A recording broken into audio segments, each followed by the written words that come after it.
Sistem keuangan yang kuat bukan hanya tentang besarnya angka, tetapi tentang kemampuannya dalam mendorong pertumbuhan ekonomi yang berkelanjutan. Pada kesempatan kali ini, saya akan membahas European Banking Summit 2018 yang membahas kondisi perbankan dan pasar modal di Europe dan Amerika Serikat. Selamat pagi teman-teman semua, kami dari kelompok 5, saya Chelsea Hasniarela dan teman saya Fitriana Lutfi. Saya Naila Sakawila. Perbankan dan pasar modal sebenarnya memiliki fungsi yang sangat strategis, yaitu untuk mendukung ekonomi. Artinya, sektor ini tidak hanya berfokus di dunia keuangan saja, tetapi benar-benar berdampak langsung pada kegiatan ekonomi. Contohnya, bank dan pasar modal membantu pembiayaan UMKM agar bisa berkembang dan berinvestasi. Selain itu, mereka juga berperan dalam manajemen risiko, misalnya melalui hedging untuk mengurangi ketidakpastian. Tidak hanya itu, sektor ini juga mendukung perusahaan besar untuk melakukan ekspansi ke pasar internasional, serta memberikan akses kepada investor retail agar masyarakat umum bisa ikut berinvestasi. Namun, ketika kita melihat data, kondisi di Eropa masih tertinggal dibandingkan Amerika Serikat. Misalnya, dari sisi kedalaman finansial, Eropa hanya mencapai 7,6% dari PDB, sedangkan Amerika Serikat sudah mencapai 11,3%. Ini menunjukkan bahwa aktivitas pasar keuangan di Eropa masih kurang berkembang. Kemudian, dari sisi pusat keuangan global, Eropa berada di angka 77,3%, sementara Amerika mencapai 93,9%. Selain itu, dominasi bank investasi Eropa juga lebih rendah, hanya sekitar 2%, sedangkan di Amerika mencapai 5%.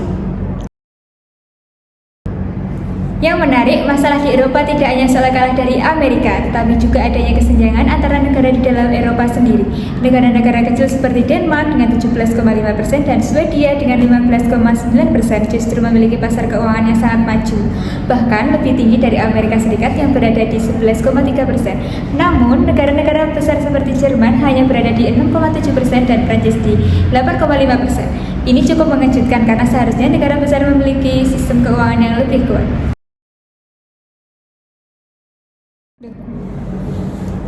Selanjutnya kita lihat dari sisi pusat keuangan global. Pada tahun 2018, New York berada di peringkat pertama dengan skor 788, diikuti oleh London dengan 786. Selain itu, kota-kota di Asia seperti Hong Kong dan Singapura juga berada di posisi atas. Sementara itu, dari Uni Eropa ada Frankfurt yang masuk ke dalam 10 besar dengan skor 730. Kota-kota besar lainnya seperti Paris berada di peringkat 23, Amsterdam di 35 dan Dublin di 37.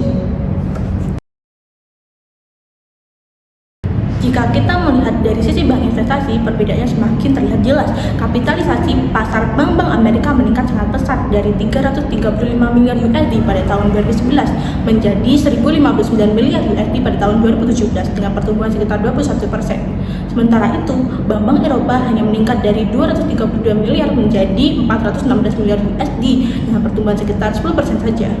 Tidak hanya itu, dari sisi volume transaksi, Bank Amerika naik dari 4,5 triliun USD menjadi 6 triliun USD, sedangkan Bank Eropa justru mengalami penurunan dari 2,4 menjadi 2,2 triliun USD atau sekitar minus 2%. Selain itu, kita juga melihat adanya penurunan peran global dari bank-bank Eropa.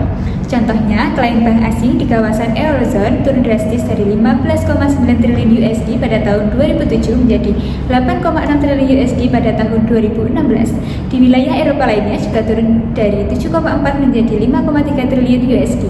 Sebaliknya, negara berkembang justru mengalami peningkatan dari 6,8 menjadi 9,8 triliun USD. Ini menunjukkan bahwa bank-bank Eropa cenderung menarik diri dari pasar internasional dan lebih fokus ke pasar domestik, sehingga pengaruh globalnya semakin menurun. Terakhir, jika kita lihat di pasar global seperti saham, obligasi, dan merger, bank-bank Amerika kembali mendominasi hampir seluruh posisi teratas. Di pasar ekuitas dan obligasi, peringkat 1-5 didominasi oleh bank Amerika seperti Goldman Sachs, Morgan Stanley, dan JP Morgan. Begitu juga di pasar merger dan akuisisi, Goldman Sachs memimpin dengan nilai transaksi mencapai 941 miliar USD. Sementara bank Eropa hanya muncul di peringkat bawah seperti UBS dan Barclays. Karena itu, McKinsey menyarankan agar industri perbankan Eropa melakukan restrukturisasi seperti yang telah dilakukan oleh industri lain agar bisa kembali bersaing di tingkat global. Dapat kita simpulkan bahwa sektor perbankan dan pasar keuangan Eropa masih tertinggal dari Amerika Serikat, baik dari segi kekuatan, pertumbuhan, maupun pengaruh global. Jika kondisi ini terus berlanjut tanpa adanya perubahan, maka kesenjangan akan semakin besar.